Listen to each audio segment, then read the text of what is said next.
Sometimes you do everything goddamn perfectly and then OBS fucks you over. So anyways, up, down, left, right, F. There you go. Filemob save box disk. Okay. Up, down, left, right, G. Filemob load box disk. So we're just stubbing in the loading and saving commands. Let's go over the code. So in the canonic lookup tables, we're just bringing to your attention that the F and G keys are used for save center disk and load center disk.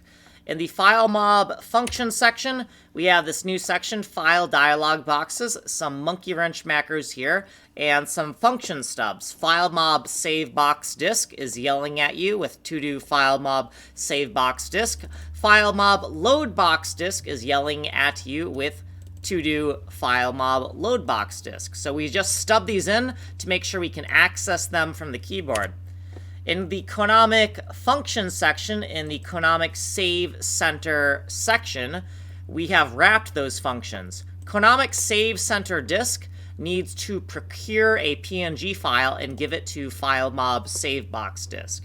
Canonic load center disk needs to get a PNG file from load box disk and then decompress that PNG file and throw it into the texture memory. So we're just wrapping stuff here. We still need to finish save center disk and load center disk, but we're going to work on Filemob save box disk and load box disk first. What we did previously, footnotes, and what we did in this video. If you want a longer explanation, you can go to this playlist. You are on the fast playlist here. Source code is here, and you can email me here. With that said, you've been on video 379. Like, subscribe, send money.